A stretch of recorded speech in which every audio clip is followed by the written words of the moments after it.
My next guest makes his return to the CFFC cage in just over 2 weeks when he faces Gus Villamil. He is Max the CandyMan Quinones. How's it going today, Max?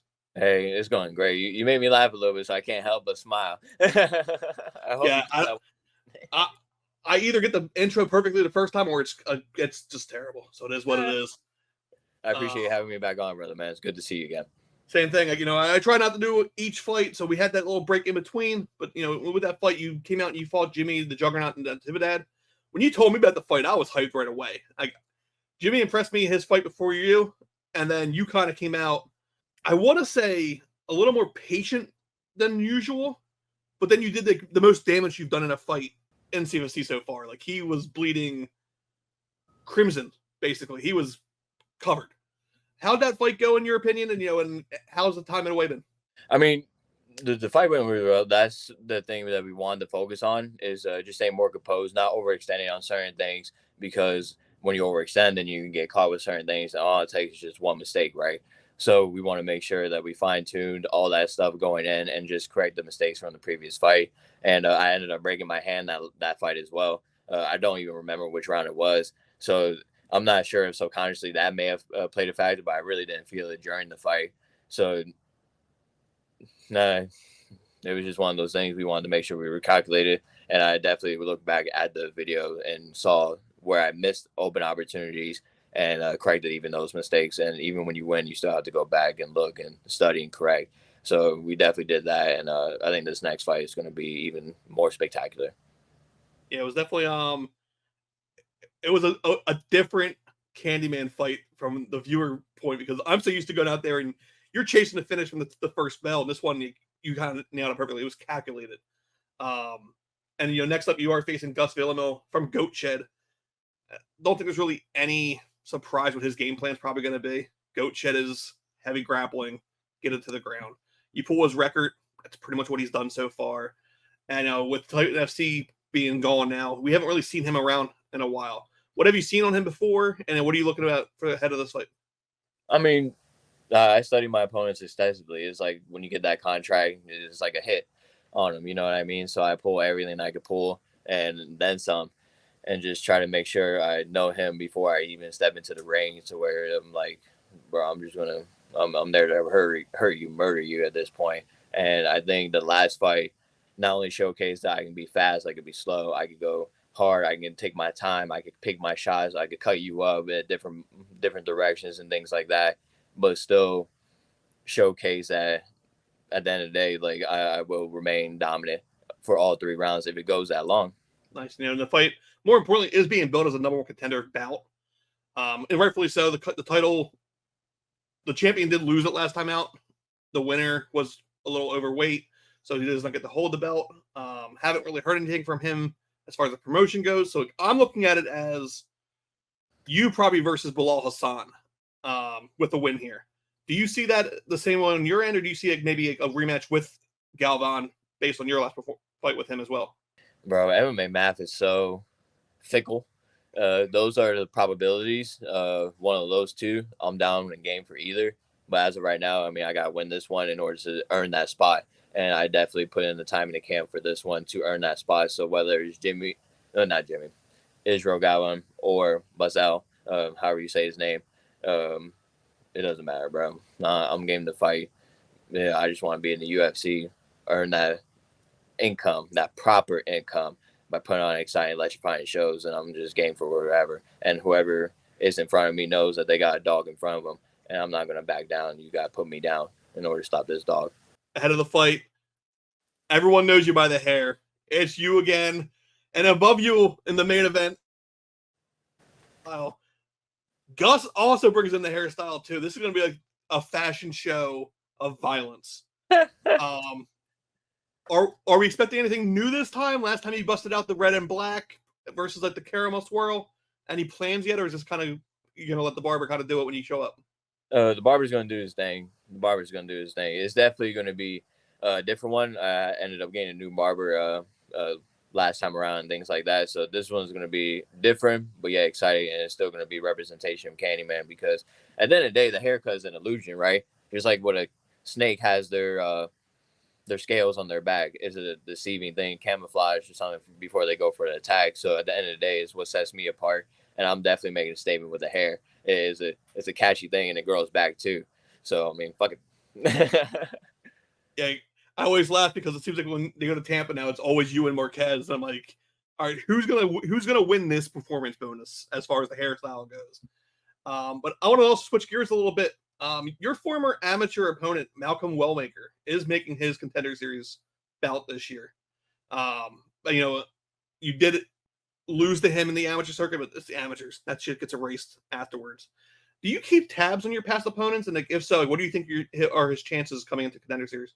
I think he's going to do well. I think he's going to do really good. I mean, his style, he's long for the weight class, strong. Because when I fought him, I bumped up. So all my losses as an amateur is when I bumped up to 135 to try to get the 135 belts. But I'm naturally a 25er. So like Steven Kozlo, he's in the UFC. I haven't heard much from him. Hopefully he's doing something. I think maybe like not August, but like October-ish, because I know September they're going to the Sphere and whatnot. But then Malcolm, I mean, I know he's undefeated. He's doing his thing. He's grinding. So salute to him. I think he'll get the contract. I think he will get the contract. So it's cool that the people that I did like lose to by whether it was like the Kozlo fight, that was like 8 years ago at this point. So long ago. And then the Malcolm fight was about like 4 years ago. So I mean, things have definitely changed, and they've only improved. I've only improved. So always salute to them. Hopefully they all get their W's, and we are in a different weight class. So I mean, it's not that I'm eyeing them for like another rematch per se, but if the stars align, I'm not ducking it either. You know what I mean? So I mean, people love the stories, and that's why like that fight would have been a good story for Shamel and I. You know what I mean? Because we fought as an amateur, that would have been dope. But I just know my Spider Kid. He did his thing with him and just made him look like he was just scared. Like Shamel looked scared in that fight, and he capitalized on it. The other opponent did. So either way, the stories are going to be told. It's going to be written in the stars, and as long as it's going to propel me forward, that's the end goal. Because at the end of the day, it's my journey that I'm focusing on. And speaking of journeys too, you kind of added a little side venture too. I know I've been loving your food porn on Instagram. It kind of sounds really weird to tell a dude that he likes any kind of his porn, but your food are always banging. How's the CandyMan Cooks been going? It hasn't been posted in a while, so how's things going there? It is going well. It is tough, like with the social, because I try not to be on my phone too much. Like I have even a social media content guy that like handles my posts, and I just boom, boom, and it's like 2 seconds I'm on the phone. So I try to really take the time to rest and whatnot. But I've been cooking every day. It's Monday, Wednesday, Fridays that I usually do my big orders, and then from there, I mean, people just resubmit like on whatever day they need it, and then it's usually whatever I'm cooking for that day, 3 or 4 different things.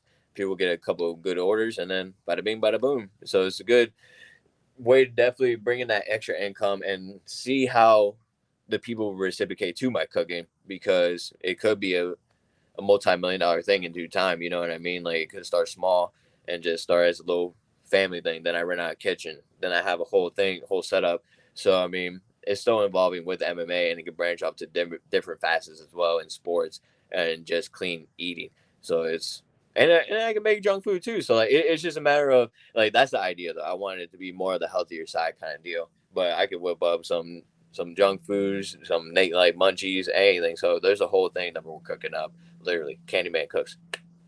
Awesome. And then since the last time we talked, life has changed a lot on your end. I think when we had our last interview, you guys just bought the RV. Hasn't been that long. Wow. Since then, you have a house.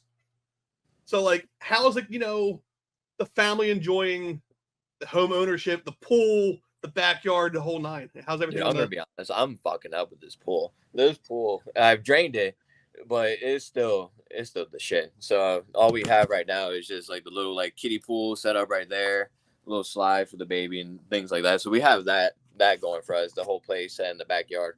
My wife and I mean, we're just so fortunate and so blessed. Like there's the rent down here is crazy. I mean, you can get a 2-bedroom for like $2,800, but yet it's less than our mortgage, and we actually have ownership. We don't have to wait until the 3rd of the month to get dinged with like a late fee. Like if a check comes in on the 8th, we can still make our payment on time because it's not due to like the middle of the month. Like it's just such a great blessing that we have a house with good bones, good structure. It's just on the outside of Tampa, but it's like a beautiful country living. Like you see horses, like my neighbor has horses that you see every morning. You hear like a Buddhist like church bells go off from like 6 a.m.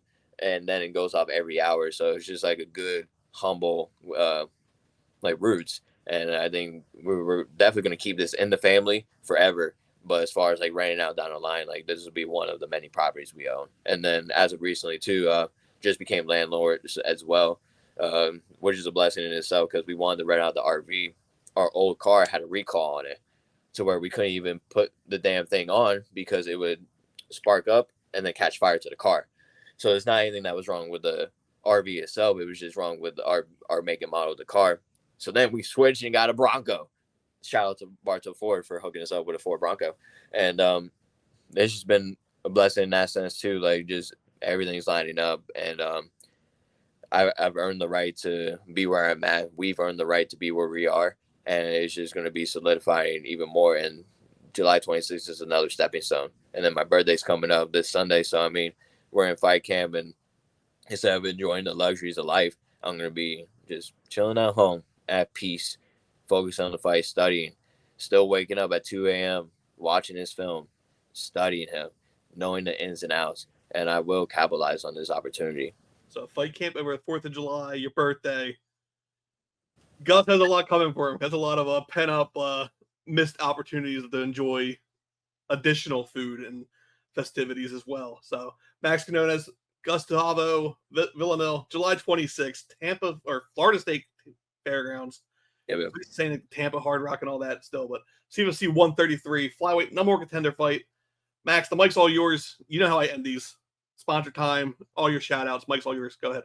Man, first of all glory to God, through Christ who strengthens me. I can do all things. Shout out to my beautiful family, my beautiful wife, my daughter, for always just being the most supportive thing, being my peace, being the glue to it all. My team, Death War, MMA out of Tampa. You know, we're just a bunch of killers getting after it, and this camp's been different. It's been more mental, more intense. So expect us to be in shape, and there's never a time where I'm really not in shape, but expect high intensity coming into this fight. Thank you to my sponsors as well, my friends and family. Shout out to Bartow Ford, Maverick, Run the Block 813 for your custom shoes, Tough Souls, which is a wrestling custom shoe company. So I'm getting a CandyMan line hopefully soon, some custom shoes made. So I'll be keep a lookout for that one.